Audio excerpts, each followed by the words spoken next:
Ooh, look at those. Yeah, much more Cheeto-like, don't you think? I think we are certainly getting there. Oh, we. We're working very hard. We. Oops. I'm Claire. We are here in the BA Test Kitchen, and today I'm going to try to make a gourmet Cheeto. So I'm actually kind of excited to try this. This is the, I think, classic crunchy Cheeto. It's super crunchy all the way through. There's kind of like a knobbiness to it. The orange color is key. Very fine bubbles. It's very brittle. It breaks easily. But it is a little greasy. But although when you pick up a Cheeto, it doesn't have a greasy feel immediately. No strong odor. It smells a little cheesy. Yeah, we used it last time, but They're so good. They're very cheesy, so crunchy. Is this what I've been missing for the last 25 years of my life?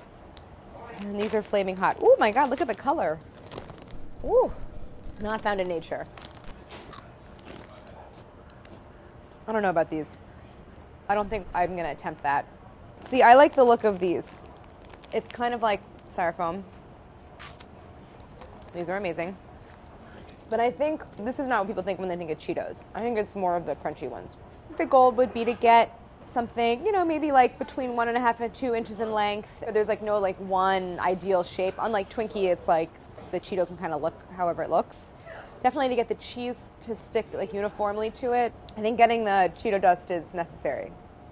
We're just gonna go classic crunchy. They're kind of delicious. Like kind of amazing. They're so good. So crispy. These are number 1, number 2 is Funyuns. Something don't seem right. Really? They're not crunchy enough. Or I just haven't had them in 2 decades. Well, when I make them, what has to be true to the original? The color. As close as possible. Okay. Almost tempura-like crunch.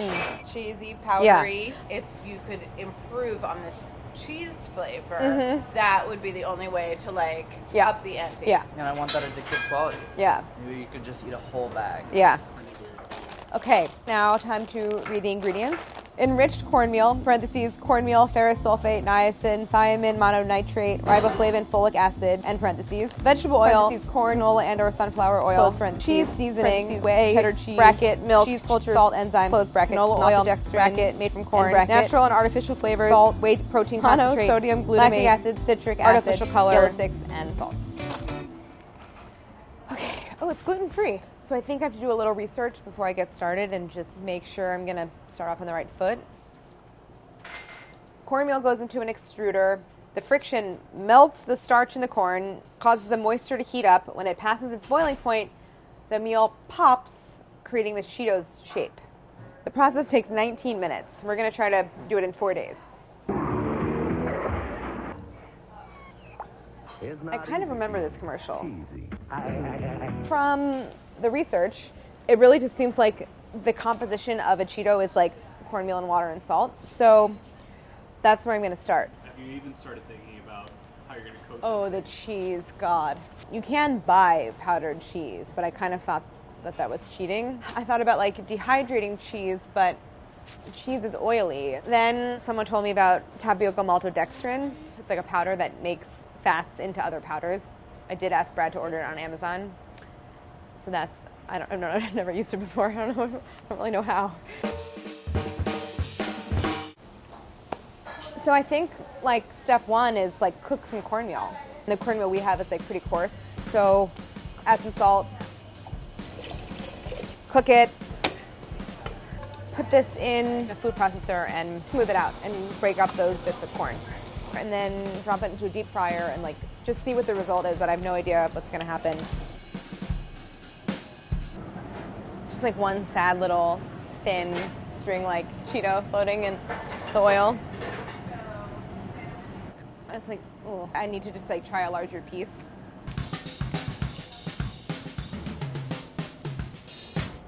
They're maybe a little thin still and definitely too uniform.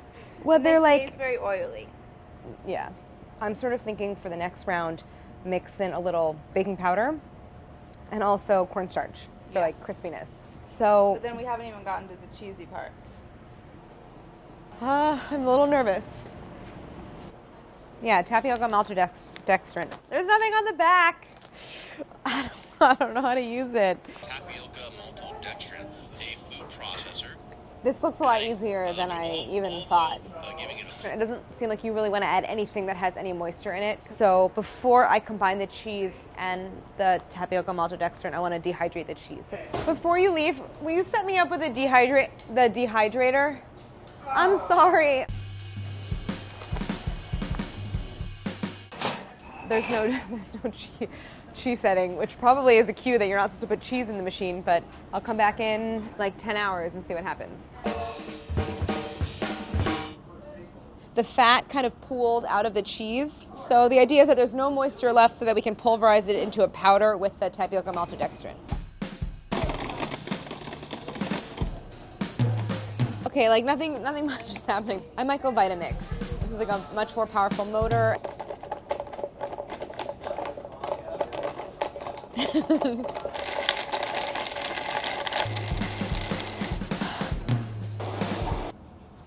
Looks like it worked better than I thought. Not quite as orange as the Cheeto itself, but I'm just gonna keep going. It tastes pretty cheesy. A little too wet. Very, very powdery. Cornstarch. It's good. It could maybe be a little finer, but I think it's very close.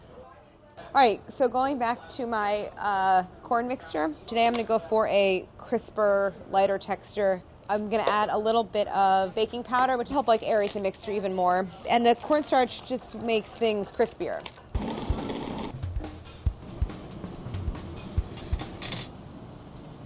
It's breaking apart.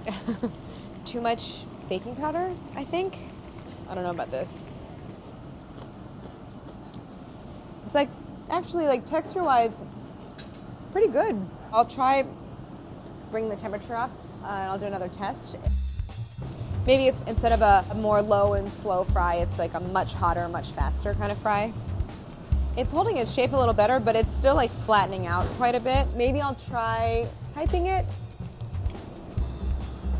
It looks alive. It's still kind of flat. Andy, do you want to try it? It really does taste like... Kind of tastes like a Cheeto. Before it's coated. Yeah. Okay, I have an idea. I think keeping it submerged might help it to like puff more three-dimensionally because it's like rising to the top because it's immediately like expanding.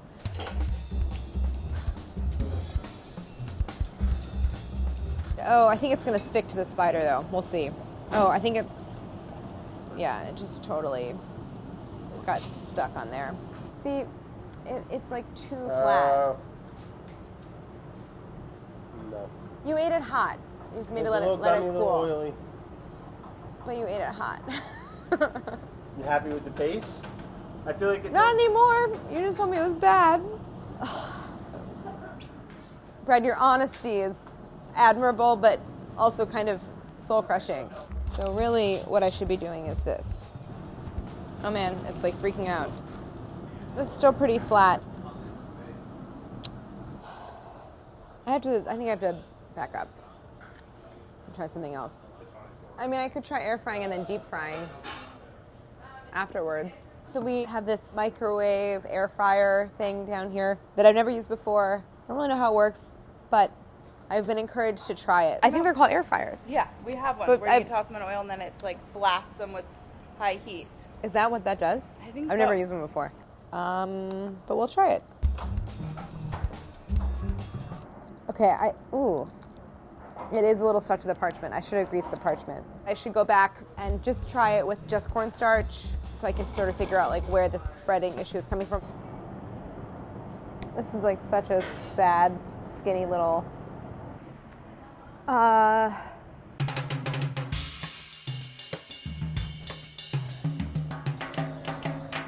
Okay.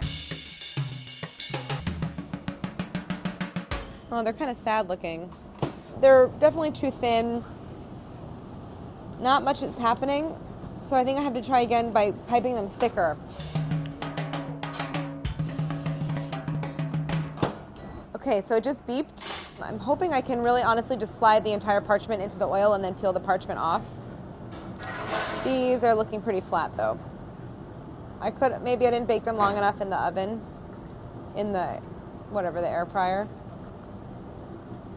microwave, whatever, what to do. I might just need to add some kind of a binder, like something to hold it together. Is it making more of a dough out of the cornmeal and like rolling it by hand? Egg white in that so that you get like a lightness when Yeah, it cooks. yeah. Maybe there's just too much water, and that's part of the problem. Instead of going for something that's more batter-like, try something that's more dough-like. Add an egg white, add more cornstarch to get it to something I can kind of roll out and manipulate by hand. Oh, great. Woo! Chris, it's kind of working, maybe. Well, like, look at how much better they look. Ooh. Right? Definitely. Kind of looks like a Cheeto. Are you? Oh wow. It's expanded evenly all the way around. So a pretty good snap. It's very crunchy, a little dense. I'm gonna take this same dough and try to just work a little bit of baking powder into it and see if it helps with the texture issue. Yeah, they seem a little bit lighter than they did the first round. I think I should bake them to like really dry them out. Yeah. Really? Yeah. Okay. A little more lumpage. Yeah. And then just like 12 times crunchier. It's plain corn. Adam, what? So tomorrow we will try the fry and then bake method to make sure they're dry all the way through and very, very crunchy, crispy. And then we are going to work on the cheese mixture and try to tweak that to get it to a place where we really think we made a Cheeto.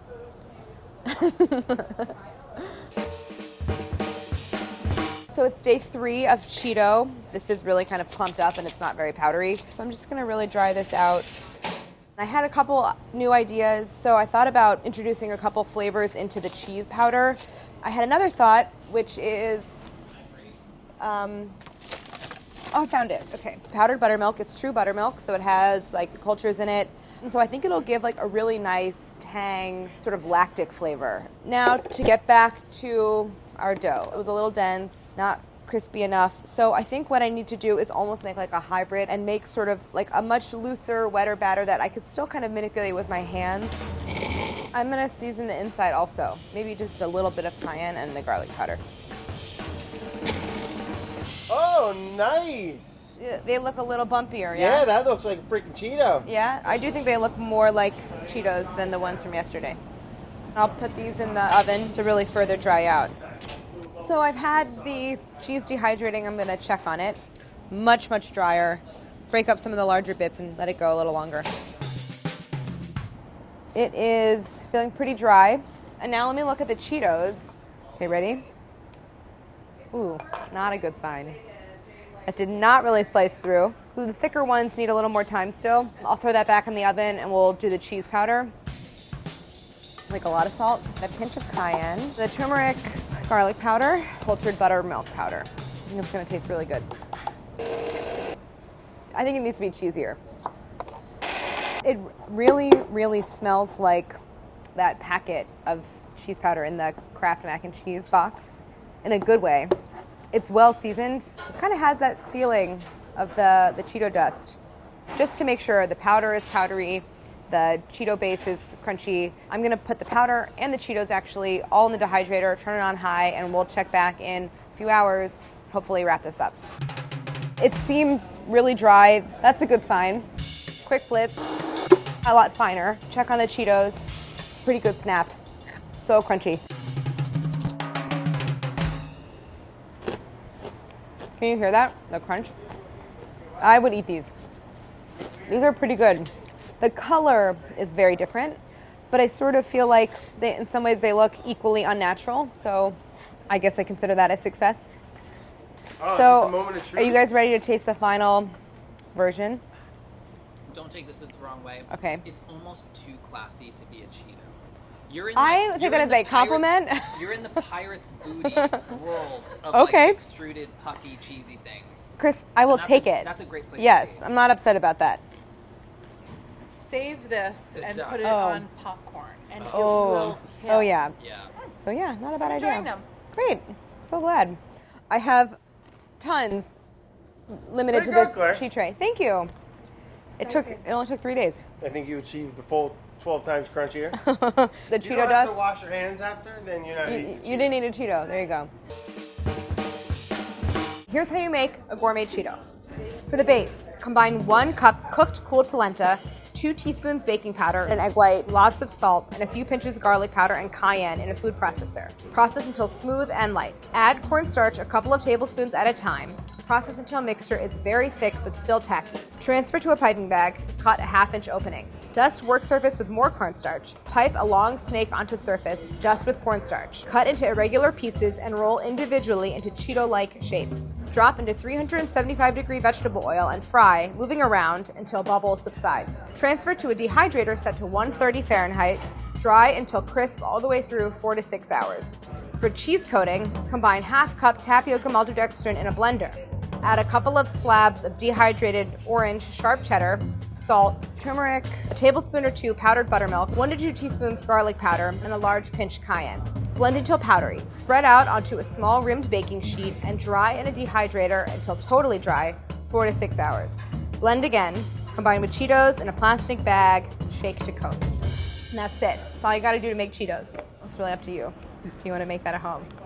All you need is a dehydrator, a food processor, something to deep fry in, deep fry thermometer, a high-powered blender that costs like $500.